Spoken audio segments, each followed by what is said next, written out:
Good morning, friends. So today we start the new chapter. So that is probability. So before I am going to start this chapter probability, so first we discuss why we need to going to study this chapter probability. Right? See, in any day-to-day life, in any real-time problems, right? So we are going to use this probability. For example, in manufacturing problems. Manufacturing problem,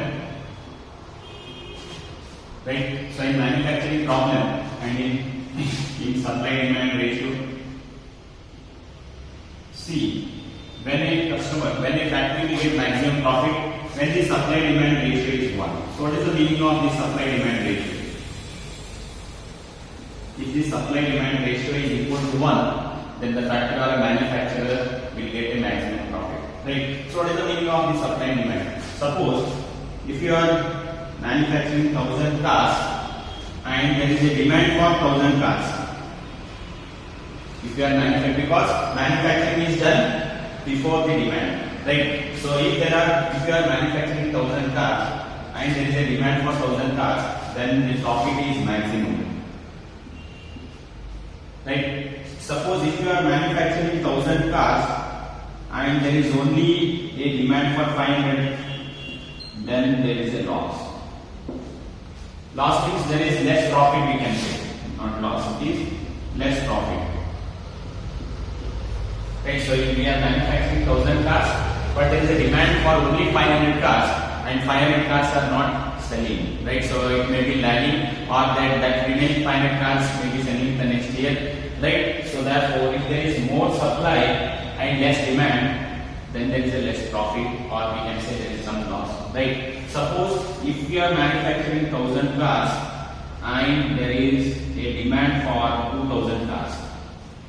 Suppose if you are manufacturing 1000 cars but there is a demand for 2000 cars, again there is a waiting, right? So you need to wait for 6 months or 1 year. Some customers, they don't have patience, they will go for other branded cars. So again you are losing a customers because there is a less supply and more demand. Here also the company is facing some loss, right? So or we can say there is less profit, or we can say the company is diverting their own customers to other company or to other branded cars because there is less supply and more demand, right? So in order to achieve this supply demand ratio is equal to 1. So what is the meaning of supply demand ratio is equal to 1? How much supply is there, that much demand should be there in the market. Accurately 1 is not possible. We cannot manufacture 1000 cars exactly there is a 1000 demand, right? So actually at least the supply demand ratio must be approximately equal to 1. If the supply demand ratio approximately equal to 1, then the company or the manufacturer will get a maximum profit. But how to define or how to find how many cars we have to manufacture in the year 2021? Because manufacturing of a car cannot be done in 1 day. Or a real estate man, so how many apartments he can build in the next year? So that cannot be done in 1 or 2 days. So it will take several months. So next year, how much we have to manufacture? So how much apartments we have to build? That we have to decide in the previous year, or in 2020 you have to decide, or you have to finalize how many cars you have to manufacture in the year 2021. So how we can find that number of cars to be manufactured in the present year in order to get in the next year, right? So that we can find the help of programming, right? Suppose I take the data of last 10 years, that is 2011, 2012, 2013, 2014, 2015, 2016, 2017, 2018 and 2019. I will take the data in 2011, how much cars has manufactured and how much cars has been sold out. Again in 2012, I will find number of cars manufactured and number of cars sold out in 2012. Even 2013, 14, 15, 16, 17, 18 and 19. By observing this data, so this data is given by statistics. This previous data is given by statistics, right? By using statistics, so we can decide. So already this has happened in the previous years. This data is already been stored in some database, and this data is given by statistics.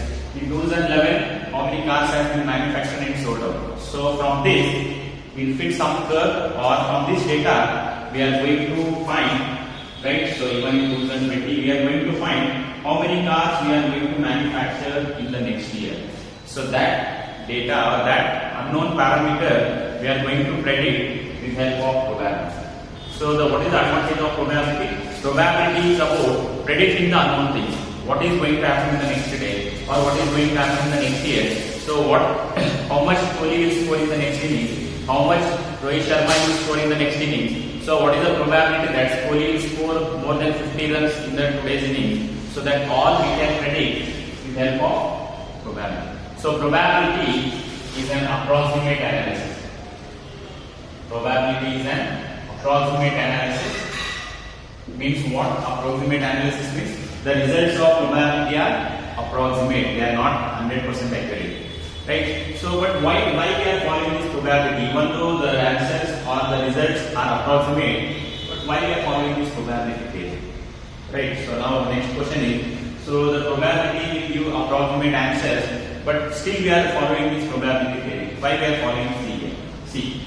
So now is it clear, friends? So with the help of probability, we can find or we can predict the unknown parameters, or we can predict the unknown things with the help of probability. So mainly manufacturing and its sales problem, right? So even the real estate builder can decide how many apartments we can build in the next 2 years, 3 years, based on the supply demand ratio and based on the data which is given by the statistics. Now I told you the probability is an approximate analysis. So what is the meaning of this approximate analysis? And still the results of probability are approximate. Still why we are following this probability? See, I will explain what is the meaning of approximate analysis. See.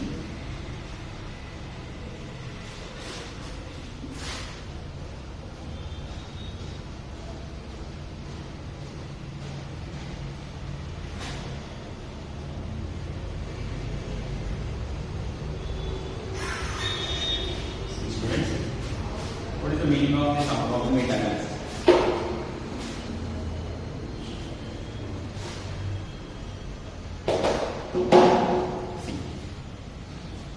So we always say that the probability results are 90% accurate. Sometimes we say that 95% accurate. Sometimes we say that 85% accurate. So the results of probability normally they are 90% accuracy is given by the probability. What is the meaning of 90% accurate? See students, I will give some example.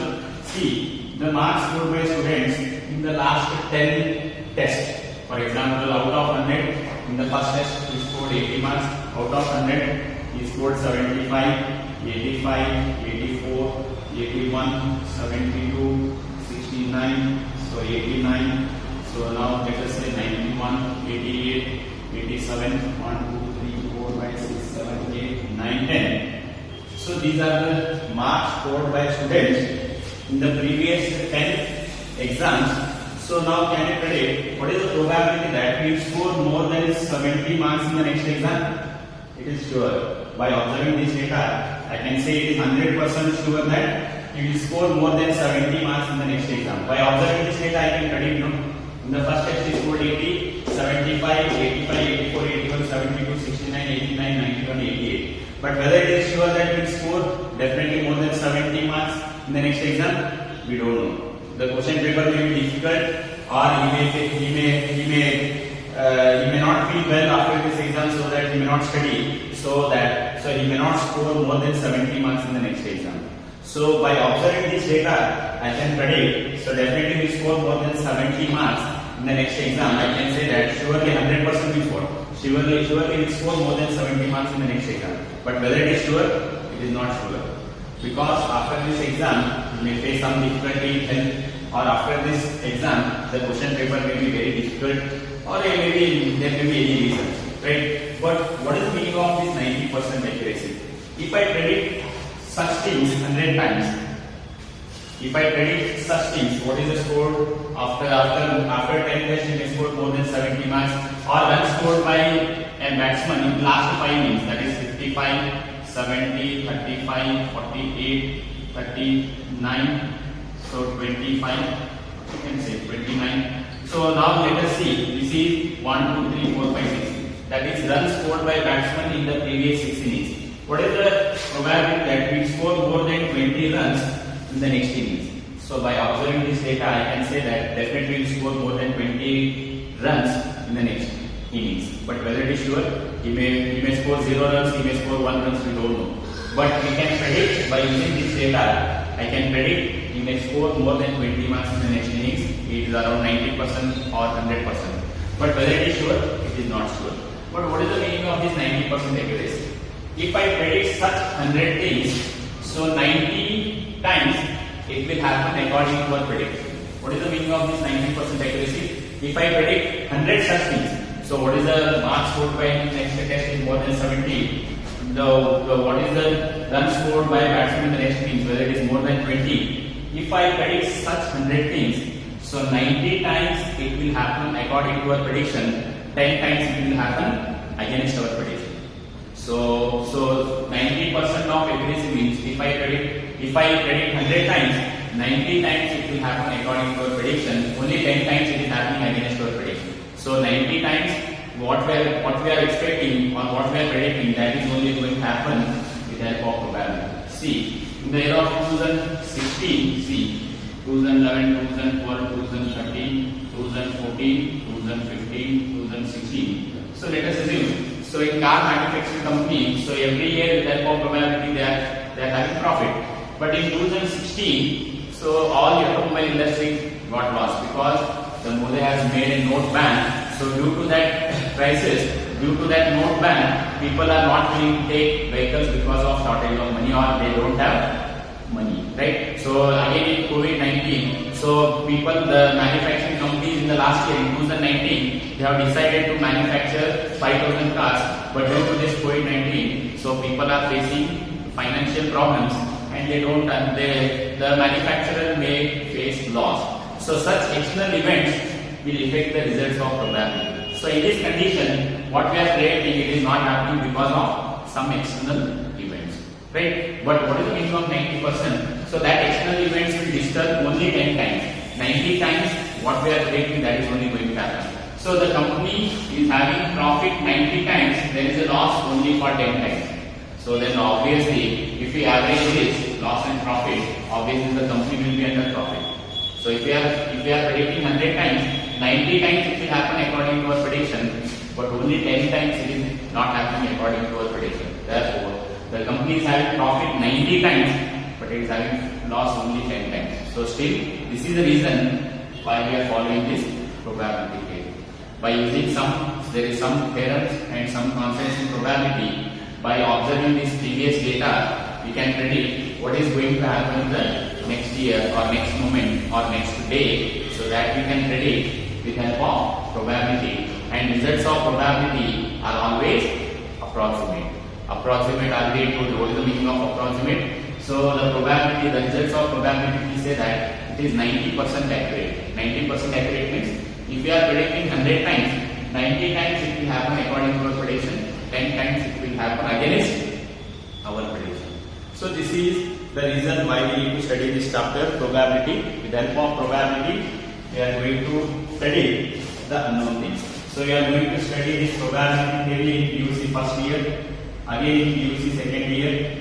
If you are going for engineering, again you are going to study this probability engineering, again in MTech, again in PhD. If you go anywhere, this probability will be there. Because in any field, we need to assume or we need to predict some things. So to decide that prediction, we need to study this chapter, probability. Right? Is it clear, friends? So this is the reason, or this is the basic idea of probability. Now you see, so we are going to predict the unknown things. So now you see some concepts in probability. So what is the basic definition of probability? See.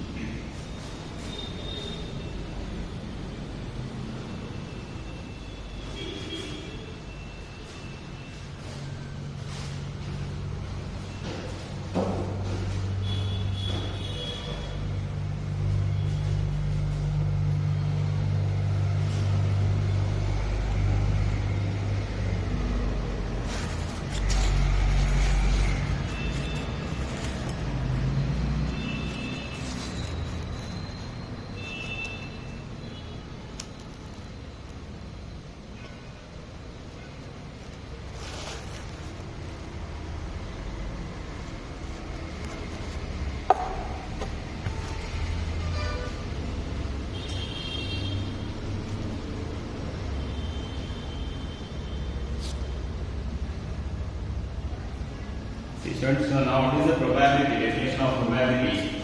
Right? So the chance of occurrence of any event. Chance of occurrence of any event is called probability. The chance of occurrence of any event is called probability, and its mathematical definition is P is equal to, it is a ratio of number of favorable outcomes, right? So the ratio of number of favorable outcomes in a random experiment, RE means random experiment, divided by total number of outcomes in a random experiment.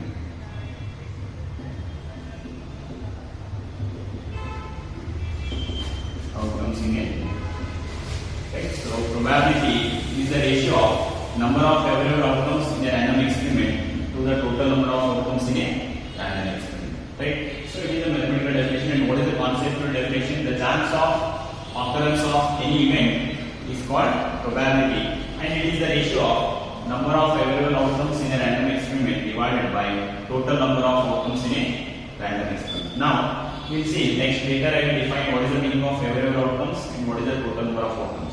Next we will see what is the meaning of random experiment. Next we have a random experiment. What is the meaning of random experiment? What is the meaning of random experiment? So random experiment is an experiment in which it is not possible to predict the outcome in advance, right? So these are the experiments in which it is not possible to predict. It is not possible to predict the outcome in advance. It is not possible to predict the outcome in advance. For example, tossing a coin is a random experiment. Tossing a coin is a random experiment because before tossing a coin, we cannot say whether head will come or tail will come. Head may come or tail will come, but before tossing a coin, we cannot say 100% head will come or 100% tail will come. So this experiment is called as random experiment. Again, throwing a die. Throwing a die is also a random experiment because before throwing a die, we cannot predict which phase will come, whether phase 1 will come, 2, 3, 4, 5, 6. So we cannot predict the outcomes in advance. So such experiments are called as random experiments. Even writing an exam is also a random experiment because before writing the exam, we cannot predict how much marks we get, right? So before conducting that experiment, it is not possible to predict the outcome in advance. So such experiments are called as random experiment.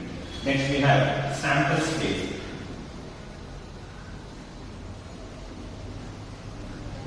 Sample space. What is the meaning of sample space? It is the set of all possible outcomes of a random experiment. See here. So in tossing a coin, what are the possible sample spaces represented by S? So what is the possible outcomes? There may be head and there may be tail. The group of these two outcomes is called as sample space. When you throw a die, what is the sample space? The outcome may be 1, 2, 3, 4, 5 or 6. Now this group or the set which contains all the possible outcomes of a random experiment, so that set we call as sample space. Is it clear, students? So similarly, writing an exam for 100 marks, what are the possible outcomes? You may get 0 marks, 1 mark, 2 marks, 3 marks, 1 or 2. What is the maximum marks is 100. So this is the sample space. The all possible outcomes of a random experiments are called as sample space, right? So similarly, and there is a outcome. What is the meaning of outcome? Each result of a random experiment is called as outcome. Next we have outcome. What is the meaning of outcome? Outcome is each result of a random experiment is called outcome. Head is one outcome, tail is another outcome. So here we have 6 outcomes. 1 is one outcome, 2 is another outcome, 3 is another outcome, 4, 5, 6. Each result of a random experiment is called as outcome. In writing an exam, 0 is one outcome, 1 is one outcome, 2 is one more outcome, 3 is one more outcome. So each outcome, each result of a random experiment is called as outcome. So write this definition, students, fast.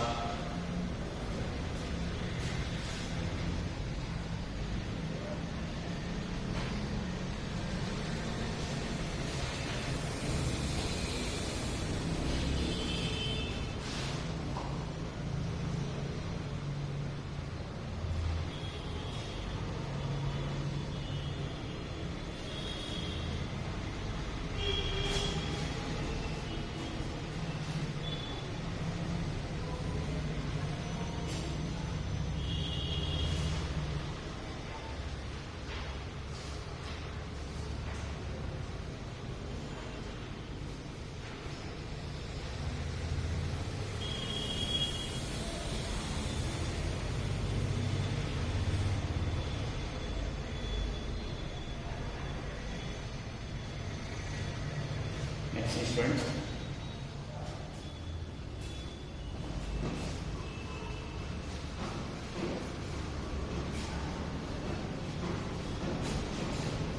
Next.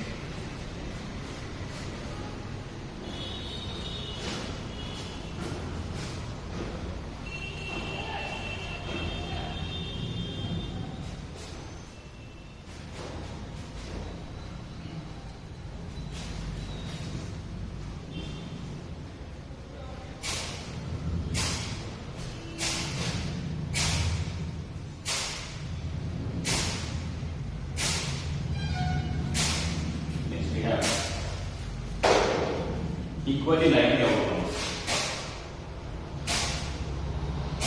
Equally likely outcomes. What is the meaning of equally likely outcomes?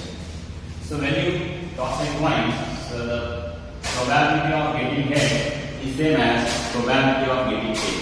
Probability of getting head is 1 by 2 and probability of getting tail is also 1 by 2. Is it clear? Probability of getting head. So there are two outcomes. Probability of getting head is also 50%. Probability of getting tail is also 50%. So probability of each outcome is equal. Such outcomes are called as equally likely outcomes. Right? Similarly, when you throw a die, what are the possible outcomes? 1, 2, 3, 4, 5, 6. So then what is probability of getting number 1? So that is 1 by 6, right? Similarly, probability of getting number 2 is also 1 by 6. Probability of getting number 3 is also 1 by 6. Probability of getting number 4 is also 1 by 6. Probability of getting number 5 is also 1 by 6. Probability of getting number 6 is also 1 by 6. Now each outcome will have the same probability. So such outcomes are called as equally likely outcomes. Right? Probability of getting 1, 2, 3, 4, 5, 6 all are equal to 1 by 6. So such outcomes are called as equally likely outcomes. Right? So next we have an event. What is the meaning of event? So outcome of a random experiment is called event. For example, see, when you do a die, so the outcomes are 1, 2, 3, 4, 5, 6. Here. So then probability of getting odd numbers we have, so that is 1, 3, 5 is one event. Or probability of getting an even numbers is one more event, so that is 2, 4, 6. Probability of getting a prime numbers is one more event, that is 2, 3, 5. Right? So probability, so outcome of a random experiment according to certain condition, so that is called as event. Or we can say that the subset of sample space is called as event. Right? So that set theory is not there in your syllabus. Right? So if you write some numbers from this 1, 2, 3, 4, 5, 6, from this if you are writing some numbers, so that numbers we call it as event. Right? So event is some outcomes of a random experiment according to some certain condition is called as an event. So this is some theory part. Right? So now we solve some problems on probability. The only formula is probability is equal to number of favorable outcomes divided by total number of outcomes. So that only one formula we are using.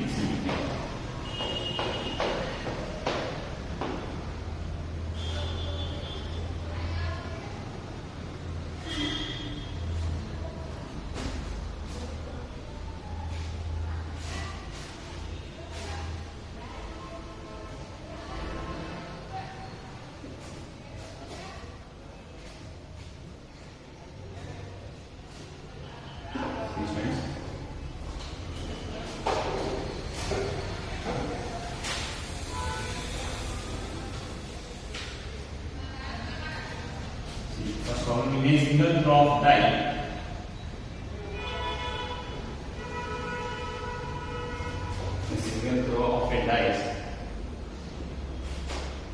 find the probability of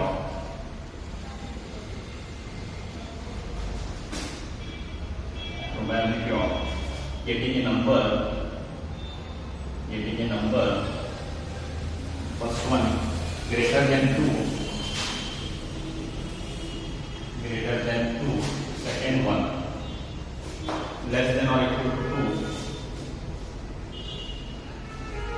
2, less than or equal to 2, third one not greater than 2,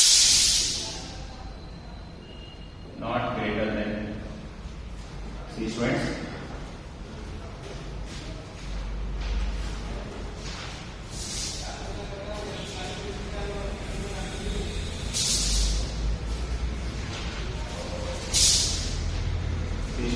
In a single throw of a die.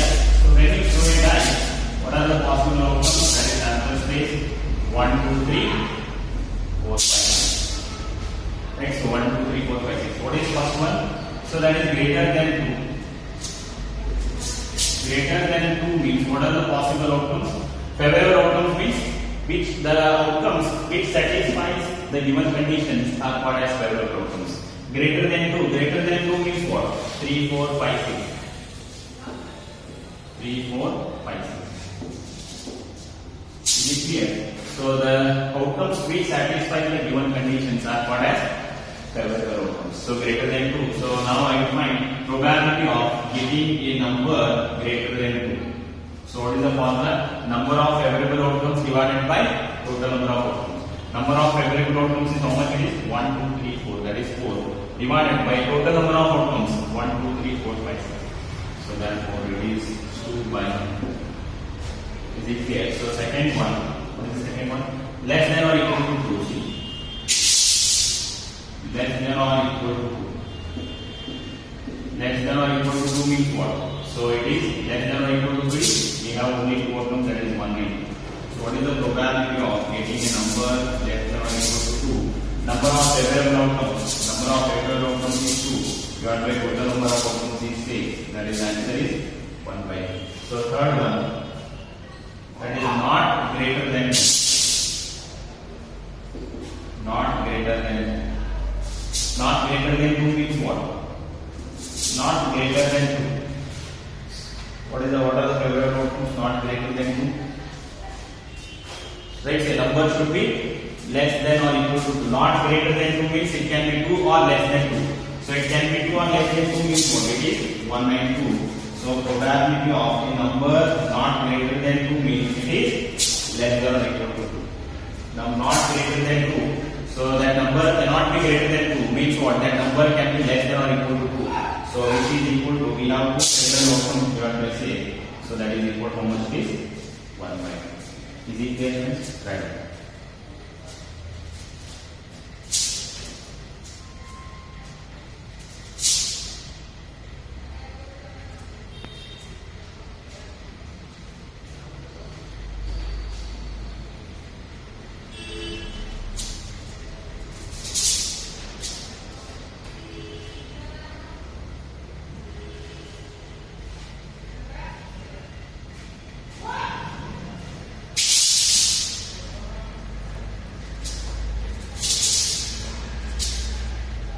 The next problem.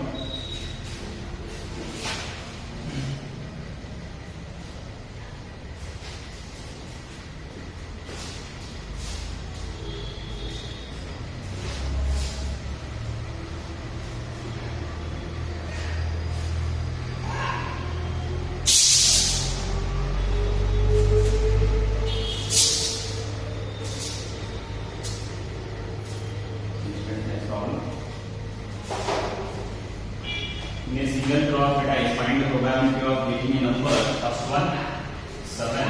Second one, less than 7. First one, probability of getting a number 7. Second one, less than 7. First, let's answer space.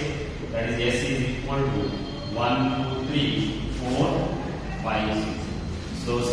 So first one, probability of getting a number 7. So probability of getting a number equal to 7. So is there 7 is there here? There is no favorable outcomes. Maximum number is 6. We cannot get a number which is equal to 7. So number of favorable outcomes is 0. Divided by total number of outcomes is 6. That is 0 by 6 is 0. This is called as impossible event. So when we throw a die, the maximum number what we are getting is 6. Number B 7, which is not possible to occur. So this event is called as impossible event. So second one, probability of getting a number less than 7. Less than 7 means 1 is also less than 7, 2 is also less than 7, 3 is also less than 7, 4 is also less than 7, 5 and even 6. So all are favorable outcomes. So there are 6 favorable outcomes divided by total number of outcomes is 6, that is equal to 1. C. What is the meaning of when probability answer is equal to 1? That is called as sure event. Sure means that is definitely it will occur. When you throw a die, the outcome what we are getting is always less than 7. So 1 is also less than 7, 2 is also less than 7, 3 is also less than 7, 4 is also less than 7, 5 is also less than 7, and even 6 is also less than 7. So when you throw a die, so we are getting a number which is less than 7 is 100% sure to occur. So such events are called as sure events. If the probability answer is 0, that is called as impossible event. If the probability answer is 0, that is impossible event. If the probability answer is 1, that is called as sure event. It is 100% sure to occur. Is it clear? So write this. So remaining things will come in the next one.